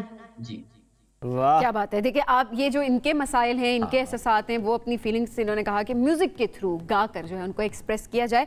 अच्छा उरूज और मोहम्मद, आप दोनों से मैं पूछना चाहूंगी कि कैसा रिस्पॉन्स है लोगों की तरफ से? क्या लोग सिर्फ इस आइडिया को पसंद करें या जो एक्चुअल इश्यूज जिनको आप लोग हाईलाइट कर रहे होते हैं उन इश्यूज को भी एड्रेस किया जा रहा है, वो इश्यूज रजिस्टर हो रहे हैं साथ साथ? जी बिल्कुल। जैसे ये आइडिया है तो पहले यंगस्टर जो है इसको बहुत ज़्यादा एंगेज हो रहे हैं हमारे साथ, और जो म्यूज़िक है इसको बहुत ज़्यादा लाइटली भी ले रहे हैं और इसको हार्ड भी ले रहे हैं। तो असल में ये हार्डकोर म्यूज़िक के अंदर ही हम हालात अपने बता रहे हैं। लेकिन ऐसा नहीं है कि जो हम इश्यूज हाईलाइट कर रहे हैं उन पे कोई मतलब वो रजिस्टर हो रहे हो या उन पे फिर कोई काम हो रहा है, तो ऐसा बिल्कुल नहीं हो रहा है। ओके, और आप दोनों वैसे गाने के अलावा क्या आपकी मसरूफियात होती हैं? जी गाना तो आप लोग गा रहे हैं, यानी सिंगिंग का आपका शौक, वो तो ज़रा हम समझ पा रहे हैं, लेकिन उसके अलावा आपकी वैसे मसरूफियत क्या होती है? काम करते हैं, पढ़ते हैं, क्या करते हैं? पढ़ाई करते हैं हम। जी अंडर ग्रेजुएट हैं हम दोनों। ओके, और इसी गाने के अंदाज को ही कैरी करना चाहेंगे आगे, बस इसी तरह मसाइल को उजागर करना है? वेरी नाइस, बहुत शुक्रिया, बहुत शुक्रिया। साथ मौजूद थे अरूज और मोहम्मद कपरी। लगा आपसे बात करके। एक ब्रेक लेंगे नाज़रीन, ब्रेक से वापस आते हैं, साथ रहिए। 27 दिसंबर, क्या हम वबाओं से निमटने के लिए तैयार हैं? आज इसी का आलमी दिन मनाया जा रहा है। और अगर हम इससे पहले की बात करें तो ये सोच हमारे अंदर तब से आई जब कोरोना की वबा फैली। हमने देखा चाइना से कोरोना की वबा फैलना शुरू हुई और उसके बाद पूरी दुनिया को इसने अपने लपेट में ले लिया था और ऐसे जैसे मामूलात ज़िंदगी पूरी तरह से डिस्टर्ब हो गई थी। लाखों जानों का चली गई और उसके साथ साथ अगर देखा जाए तो पूरी एक हमने कहा ना डायनामिक्स वो कंप्लीटली चेंज हो गए। लेकिन यहाँ पर पाकिस्तान की अगर बात की जाए तो काफी हद तक कंट्रोल करने में पाकिस्तान कामयाब रहा। स्ट्रैटेजी अच्छी रही। जाहिर है यहाँ पर भी हमने देखा कि बात तो काफी हुई लेकिन एक बहुत बड़े नुकसान से हम बचे। लेकिन क्या होता है जब भी वायरल इन्फेक्शंस आते हैं वो बताकर नहीं आते और ऐसे ऐसे उसके वेरिएंट आना शुरू हो जाते हैं कि उसका इलाज उस टाइम पर नहीं होता। जैसा कोविड का भी पहले नहीं था, वैक्सीन तैयार नहीं थी, लेकिन आहिस्ता आहिस्ता करके वैक्सीन तैयार हुई और उसके बाद उसमें जो है लोगों में इम्यूनिटी बिल्ड हुई और कम केसेस देखने तो आज दो बुनियादी सवाल एक ही है कि इस वक्त जब हम कोविड की बात करते हैं, पोस्ट कोविड एरा की बात करते हैं, लेकिन नए नए वेरिएंट्स का आना क्या वाकई एक खतरा है? और दूसरा ये क्या हम तैयार हैं? क्या हमने कोविड से सीख लिया है कि आइंदा खुदा न खास्ता ऐसी कोई वबा आती है दुनिया में तो क्या हम तैयार हैं? इस पर बात कर लेते हैं। डॉक्टर फैसल सुल्तान इन्फेक्शियस डिजीज़ के माहिर हैं, हमारे साथ आज मौजूद हैं। डॉक्टर साहब बहुत शुक्रिया आपने ज्वाइन किया। डॉक्टर साहब पहले तो कोविड से मुतालिक बात कीजिएगा कि एक राय ये है कि नए नए वेरिएंट्स फिर से आ रहे हैं, ना सिर्फ पाकिस्तान बल्कि बहुत सारे ममालिक हैं जहां पर फिर से कहा जा रहा है कि ये फैल सकता है। आपके पास इस बारे में क्या इत्तलात हैं कि वाकई एक खतरा है या कि नहीं, वैक्सीनेशन के बाद कोई ऐसा मसला नहीं है? देखिए, कोविड से हटके भी जरा देखना चाहिए इस बात को। कोविड वबा थी या है और उसके अलावा दीगर जो है ना इलनेसेस भी आती रहती हैं, इन्फेक्शंस आती रहती हैं, तो एक जनरल प्रिपेयर्डनेस जो है वो ज्यादा अहम है। अच्छा। अब आपका सवाल कॉम्प्लेक्स था, आपने कहा क्या हमने सीखा कुछ? हाँ, सीखा। क्या उसको सीखने में जो चीजें हमने सीखी उनमें कितनी लॉन्जेविटी है, कितनी चीजें जो हमने सीखी वो याद रहेंगी? मुझे उम्मीद है कि बहुत सारी चीजें जो सीखी उनके लिए जो सिस्टम्स और मैकेनिज्म्स बनाए गए वो इन प्लेस तो जरूर हैं, लेकिन जाहिर है जब कभी कोई नई वबा आए तो उनको एक्टिवेट करना पड़ता है, उनको फिर से जरा पावर अप करना पड़ता है। तो यस, सीखा बहुत कुछ, लेकिन उसको कैसे आइंदा अल्लाह ना करे कि कोई ऐसा चैलेंज आए तो कैसे इस्तेमाल किया जा सकता है, ये मौके पे ही देखा जाएगा। लेकिन उसके उसूल वही होंगे जो उस वक्त के थे, जिसमें एक कोलैबोरेटिव सोच, डेटा ड्रिवन, साइंस ड्रिवन सोच, ये सारी चीजें करनी पड़ेंगी।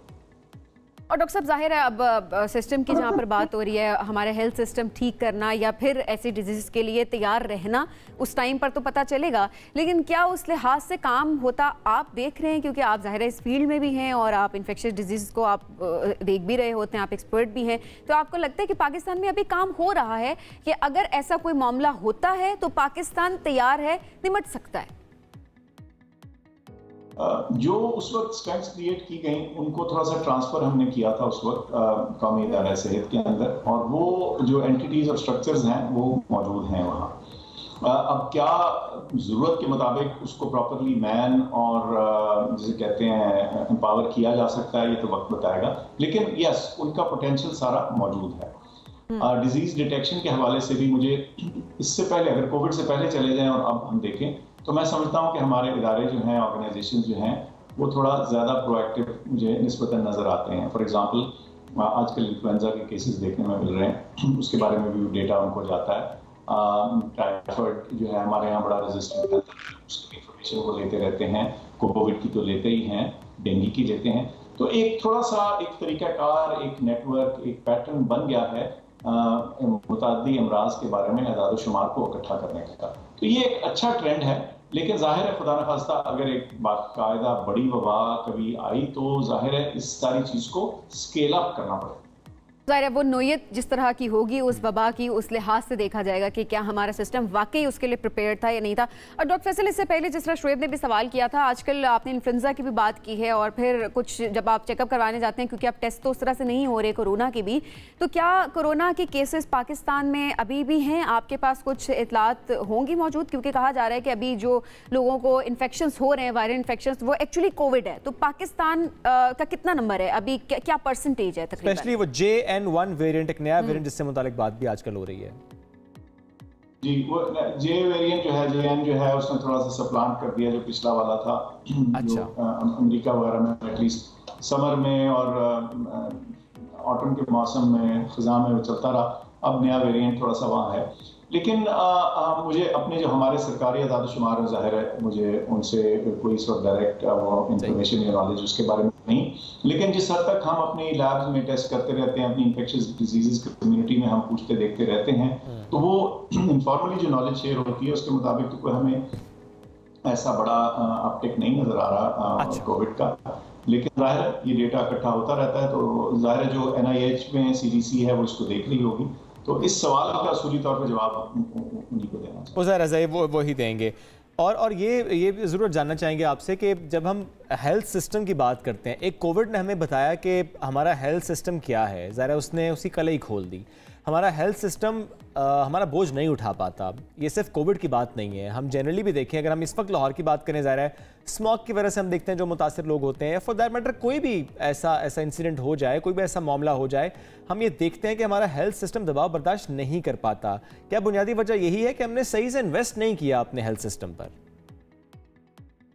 नहीं, दो तीन बातें। एक तो ये कि एक तो नॉर्मल बोझ है ना हेल्थ सिस्टम के ऊपर, बिल्कुल है। फिर जिसको हम बोलते हैं सर्च कैपेसिटी, वो हमारे में कितनी है। सो मैं ऐसी मिसाल देता हूँ, एक रेस्टोरेंट है, उसमें 50 सीट्स हैं और वो 50 लोगों को एक वक्त पे खाना खिला सकता है, और वो अच्छा खिलाता है, बुरा खिलाता है, क्या क्वालिटी होती है, वो 50 खुश जाते हैं कि नहीं, वो तो एक बात है, लेकिन 50 की कैपेसिटी है और अचानक आप वहाँ अगर 200 लोग भेज दें तो 50 लोगों का रेस्टोरेंट 200 लोगों को केटर नहीं कर पाएगा। ये सर्च कैपेसिटी है। अब सर्च की कैपेसिटी हेल्थ सिस्टम्स के अंदर इतनी आसान नहीं होती क्रिएट करनी। उसकी वजह है कि सर्च को अगर आपने केटर करना है, इसका मतलब है कि अगर 10 साल में एक दफ़ा सर्च आनी है और आपने लगातार उन 10 सालों में वो सारी फिजिकल कैपेसिटी, वो इंफ्रास्ट्रक्चर, उसकी मेंटेनेंस, उसका स्टाफ, उसकी आपने मेंटेन रखनी, तो बहुत महंगी है। तो तरीका ये होना चाहिए कि आप ज़रूरत के मुताबिक हस्बे ज़रूरत उसको स्केल कैसे कर सकते हैं और कैसे करना चाहिए। तो कोविड में एक्चुअली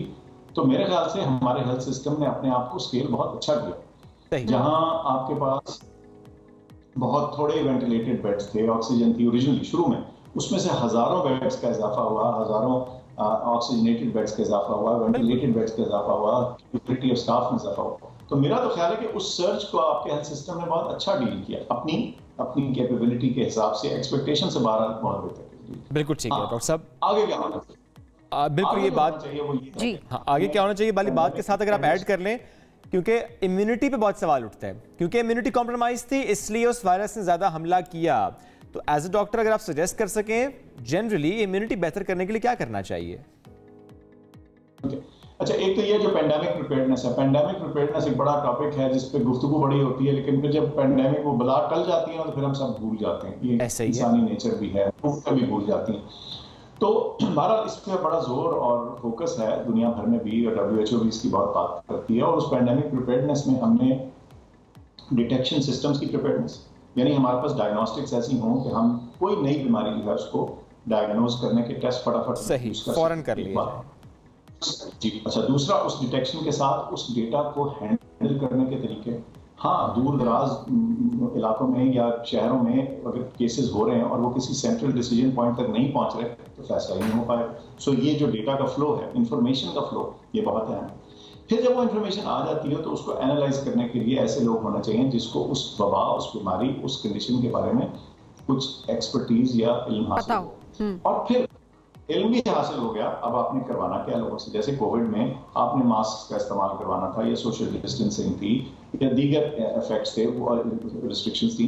उन चीज़ों को एक्चुअली थ्योरी से प्रैक्टिस में लाना जो था, वहाँ फिर NCOC और हमारा जो सारा सिविलियन ब्यूरोक्रेसी, हेल्थ सिस्टम्स, जो हमारी मिलिट्री NCOC कंपोनेंट था, इन सारों ने बहुत अहम किरदार इकट्ठा किया उस रिस्पॉन्स को पुट थ्रू करने में।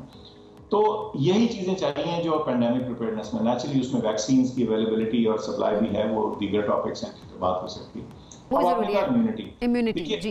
इम्यूनिटी जो है हमारी कुव्वत मुदाफ़िअत जो है वो हमारी सेहत उसकी अक्कास होती है या एक दूसरे पर डिपेंडेंट है। अगर आपकी जनरल सेहत अच्छी है, आपकी ग़िज़ा, आपकी एक्टिविटी, आपका वेट, आपकी जो वैक्सीन अगर कुछ इंपॉर्टेंट है लगवाने की जरूरत है, जैसे कि इन्फ्लुएंजा की होती है सीजनल, तो ये चीजें आपने की हुई हैं तो आप ठीक हैं। कुछ चीजों में हमारा जोर नहीं है, जेनेटिक्स, एनवायरनमेंट पोल्यूशन जिसमें हमारा इंडिविजुअल का फर्द का बराह रास्त इम्पैक्ट नहीं होता, गवर्नमेंट और कम्युनिटी तो कर सकती है।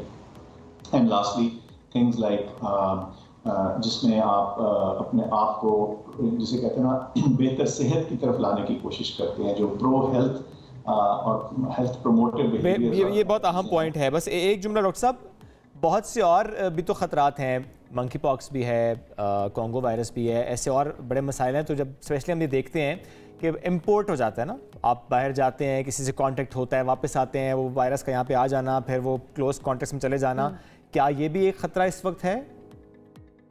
देखिए, जो ग्लोबल कनेक्टेड दुनिया ना आजकल जिस तरह से ग्लोबल ट्रैवल है, इंटरनेशनल ट्रैवल है, उसमें मैं समझता हूँ कि पेंडेमिक्स में ना ट्रैवल की रिस्ट्रिक्शन डाल के ये पेंडेमिक्स रोकना इतना आसान नहीं होगा, क्योंकि जो स्पीड है ना ट्रैवल की वो इतनी ज़्यादा है और क्वांटम, इतने लोग मुसाफिर हर वक्त ट्रैवल करते हैं दुनिया भर में कि उसको उस पॉइंट पर रोक नहीं सकते उसके बारे में अवेयरनेस, जी उसमें अवेयरनेस, डिटेक्शन, अवेयरनेस है, बहुत ज़्यादा ज़रूरी है कि कम से कम जो वैक्सीन अवेलेबल हैं जो आप लगवा सकते हैं वो आप ज़रूर लगवाएं, ताकि आप एहतियात ज़रूर करें ताकि किसी दूसरे को नुकसान आपसे ना हो। डॉक्टर फैसल, बहुत शुक्रिया हमें ज्वाइन करने के लिए। नाज़रीन, बढ़ेंगे एक ब्रेक की जानिब, stay with us. Welcome back after the break. आज बात करते हैं न्यू ईयर की। वैसे आपका क्या प्लान है? मेरा कोई, अब आप मेरे से ये अगर पूछेंगे कि मेरा किसी बैरून मुल्क जाने का प्लान है, तो मेरा बिल्कुल भी कोई प्लान नहीं है। बहुत महंगाई हो चुकी है पाकिस्तान में रहकर, मैं एक अच्छी न्यू ईयर नाइट मनाना चाहती हूँ। मनाने की ऑप्शन भी अगर अच्छी हो तो फिर तो और अच्छी बात है। क्या ही बात हो जाएगी कि ऑप्शंस आपके पास है, अपने मुल्क में आप नए साल का आगाज करें। अच्छा, वैसे बहुत से लोग सबीन जाते हैं दुबई स्पेशल डांसिंग फाउंटेन्स देखने के लिए, not just on new year night, वैसे भी जा रहे हैं ज्यादातर लोग, क्योंकि वो उन्हें बहुत ज्यादा फैसिनेट करती है और उनका दिल करता है कि वो वहां पर जाएं और डांसिंग फाउंटेन्स को जाकर। बच्चों को खैर, बड़े बच्चों के साथ मैं कहूँगी बड़े भी बच्चे बन जाते हैं देखते हुए। अपनी बात कर रही है? अपनी बात भी कर रही हूँ, तभी तो कह रही हूँ। अगर क्या ऐसा ऑप्शन है? अच्छा, मेरे स्क्रीन पे आपको इस वक्त जो दिखा रहे हैं ना खूबसूरत सा ये विजुअल, ये पार्क व्यू सिटी इस्लामाबाद के मनाजिर हैं और डांसिंग फाउंटेन जो कि एक ख्वाब देखा गया था कि यहाँ पर होगा, अब वो सुना तो ये है कि तकरीबन तैयार हो चुका है और न्यू ईयर नाइट पे उसकी ओपनिंग है, एक ग्रैंड इवेंट वहां पर होना। अरे वाह, क्या बात है। तो फिर वो जो मेरा प्लान था कि मुझे कहीं भी नहीं, मुझे दुबई नहीं जाना स्पेशली, तो मैं अपने मुल्क में रह के,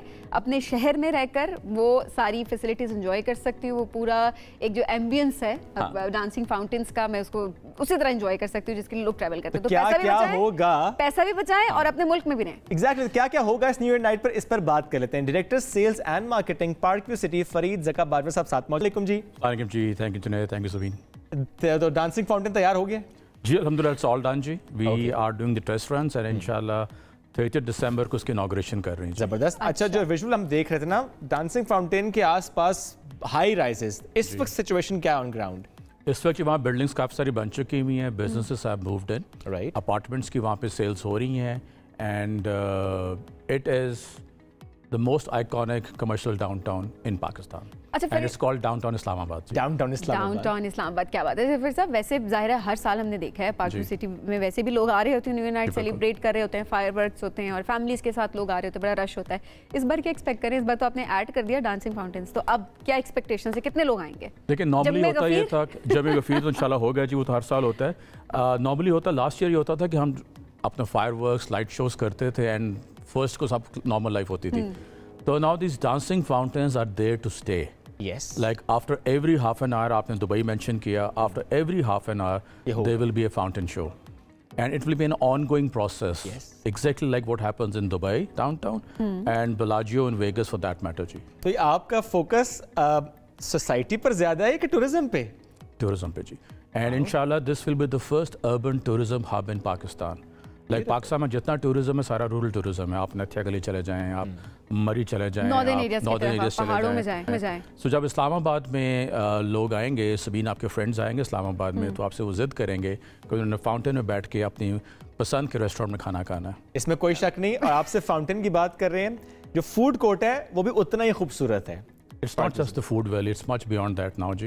We are having a number of restaurants there and a number of even doctors, unke clinics. Okay. So pura business community is moving there.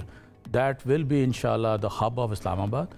And this process we have a vision of making about 25,000 plus high-end luxury apartments. और ये हम क्यों बना रहे हैं, ये हम एक कम्युनिटी डेवलप कर रहे हैं जिसमें जो हमारी नई जनरेशन है उसको हर चीज़ चाहिए 10 मिनट की वॉक पे, ड्राइव पे नहीं, वॉक पे। उसको 10 मिनट की ड्राइव पे अपना फेवरेट रेस्टोरेंट भी चाहिए, उसको अपना फेवरेट सैलून भी वहाँ पे चाहिए। सो इंशाल्लाह our vision is to create that environment जिसमें एक कम्युनिटी लिविंग जो नई जनरेशन की नीड्स हैं सारी वो हम फुलफिल कर रहे हैं। अपने मुल्क में ही सारी चीज़ें अवेलेबल हो। अच्छा, लेकिन अब भी देखा जाए हालात भी सामने हैं, कोविड में भी हमने देखा कि एक रियल स्टेट में ने एक डाउनफॉल देखा, उस तरह से बिजनेसेस नहीं चल रहे थे, और पॉलिटिकल अनसर्टेनिटी में ज़्यादा देखा। एग्जैक्टली, तो हमने ज़्यादा देखा। तो अब रियल स्टेट की क्या कंडीशन आपको वैसे लग रही है, और स्पेशली जिन प्रोजेक्ट्स पे आप काम कर रहे हैं, लोग अट्रैक्ट होंगे उसकी तरफ? देखें, रियल एस्टेट के ऊपर बड़ा ज़बरदस्त बूम था इन 2 साल पहले बहुत था। एंड पाकिस्तान में इकॉनमी जब भी किक स्टार्ट होती है वो रियल स्टेट से होती है। तो those good times are again coming. I am very very confident, क्योंकि पाकिस्तान में अच्छे वक्त हमेशा रहे हैं और आगे भी आ रहे हैं। We are very very positive about Pakistan landscape. Pakistan में पॉपुलेशन है, आपके गोल्डमैन सैक्स की रिपोर्ट देख लें लेटेस्ट जो है, वो पाकिस्तान को 2070 में 5th largest economy of the world कहते हैं। तो ये सब कुछ हो रहा है हमारे मुल्क में ही हो रहा है, and we are very very positive. So हम अपनी तैयारी कर रहे हैं इंशाल्लाह जी। And to answer your question Sabeen, the process has started. बीच में यस 1 साल स्लो था बीच में, लेकिन उसमें हम स्लो नहीं हुए। हमने पार्क व्यू सिटी में अपनी हर तरह की डेवलपमेंट की है। हमारी जितनी कमिटमेंट्स थी हमारे मेंबर्स के साथ, not just with our members, Islamabad and Pakistan both. So this will be a big tourism, urban tourism hub in Pakistan. और इसमें जो बहुत प्लस पॉइंट्स आते हैं पार्क व्यू सिटी के, उसमें एक उसकी लोकेशन है, जो आसपास का माहौल है, बोटैनिकल गार्डन्स, या फॉर दैट मैटर थोड़ा टेम्परेचर का भी फर्क लगता है गर्मी में, स्पेशली अगर हम देखें इस्लामाबाद से अगर हम उस तरफ हो जाएं, थोड़ा साइड पे सही, लेकिन ज़रा वो लोकेशन बहुत इंपॉर्टेंट है। तो प्लस पॉइंट्स क्या क्या हैं पार्क व्यू सिटी के? Plus points is we have a very unique set of things. हमारा सबसे बड़ा पॉइंट है टेम्परेचर। आपने बात की अभी फ्रॉम ब्लू एरिया, अगर आप वहाँ जाएँ 10 मिनट्स की ड्राइव पे, तो temperature reduces by 2 degrees at least. And it's a very nice wind corridor. We are right in front of Murray Mountains, surrounded by beautiful lush green botanical gardens, which will remain as botanical gardens. Okay. Hats off to CDA. उन्होंने उसको mark कर दिया है कि वहाँ पे कोई development नहीं होगी. So we are surrounded by the mountains. तो उन पहाड़ों को हम मज़ीद खूबसूरत कर रहे हैं. We have planted about 4 lakh से ज़्यादा हम दरख्त लगा चुके हैं, mostly pine trees, fruit trees. So वो जो पहाड़ों के ऊपर जो दरख्त आप जब फुल पीक पे आपके आएंगे तो दे विल लुक लाइक मरी माउंटेन्स। तो वैसे देखिए यही सारी चीज़ें जो कि अक्सर अब लोग ढूंढ रहे हैं कि आपका घर भी वहाँ पर हो और पहाड़ भी हो, तो आपको नॉर्थ जाना ना पड़ो, सारी फैसिलिटीज़ भी वहाँ पे। अच्छा, लोगों की वैसे क्या डिमांड भी होती है आपके, जब लोग आए और लोग कहते हैं जी हमारा घर होना चाहिए, तो आजकल के लोग क्या प्रेफर करें? पहले हमने देखा ना जी मार्केट में होना चाहिए और हमें शहर पूरा वो अर्बन सा एक सिस्टम चाहिए। अब लोगों की क्या प्रेफरेंस होती है? लेकिन लोगों की प्रेफरेंस ये होती है कि डेवलपमेंट अच्छी हुई हो, आपकी डिलीवरी टाइम पे चीज़ों की हो रही हो, जो चीज़ें बिकी हुई हैं, and project should be near the city. अभी इस्लामाबाद में बहुत सारे प्रोजेक्ट्स हैं जो इस्लामाबाद कह के बिक रहे हैं, लेकिन इस्लामाबाद से 1 घंटे की ड्राइव पे है। That's true. That's true as well. ठीक है. So we are right in the middle of Islamabad, right in front of Murray Mountains. So it's an absolutely beautiful project. अच्छा, ये जो आपने बात की ना, यहाँ पर थोड़ा सा ट्रस्ट डेफिसिट है कि लोगों को जब कोई नई सोसाइटी बन रही होती है या कुछ, तो बता जा रहा है जी ये हो गया रिंग रोड के उस तरफ है और ये इतनी किलोमीटर, और एक्चुअली जब आप वहाँ पर जाते हैं ट्रैवल करने के लिए तो आपका दिल चकनाचूर हो जाता है कि ये क्या हो गया हमारे साथ। नहीं, मैं आपके इस प्रोग्राम से वसासत से लोगों से रिक्वेस्ट करूँगा कि वो ज़रूर आएँ, people of twin cities Islamabad Pindi के।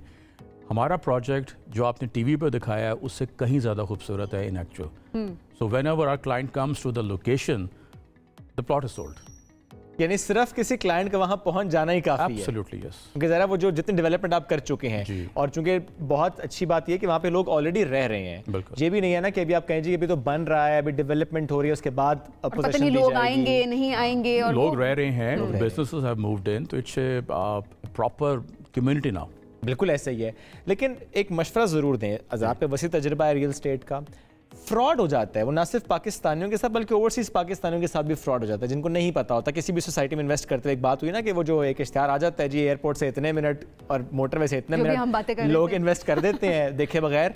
तो क्या मशवरा देते हैं, कैसे इन्वेस्ट करें कि उनकी हार्ड अर्न्ड मनी ज़ाया ना हो? देखिए जी, overseas Pakistanis are very very valuable, उनकी remittances matter a lot to our country.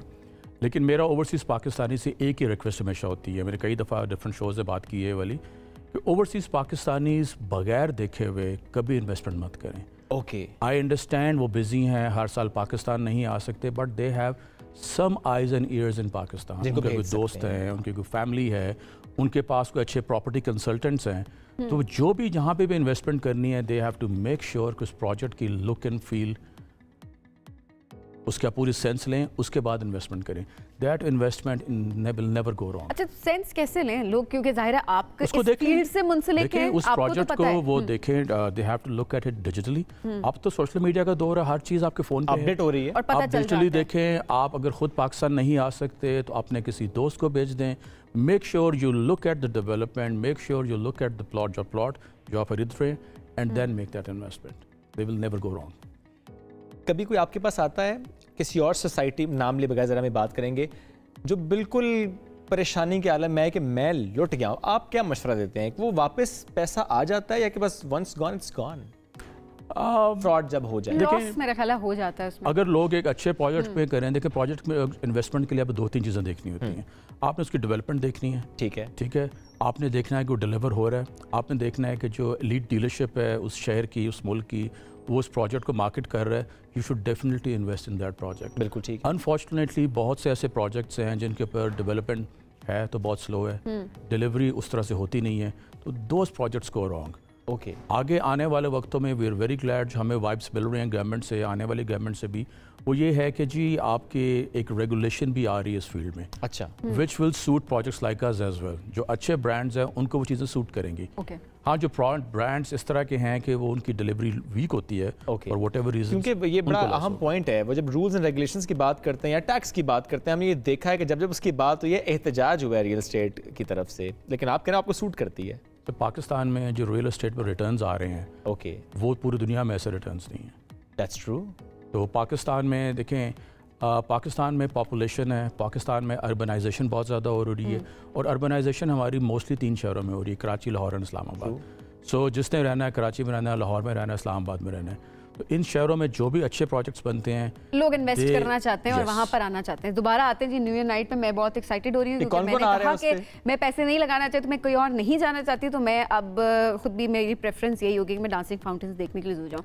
कैसा शो होगा, क्या क्या होगा, कौन कौन आ रहा है, लोग फैमिलीज के साथ आए वहाँ पर, क्या कैसा सिनेरियो होगा? It will be a very safe environment. We're having a separate lounge for families, and it's huge. Okay, it is the largest lake in Pakistan, man-made lake. Yes. And the largest dancing fountain. So, आप ज़रूर आएँ. We are having music performances. We're having light shows. We're having massive fireworks, inshallah. So it will be a treat for everyone who comes there. Music में Atif Aslam Saab, he's performing on 31st.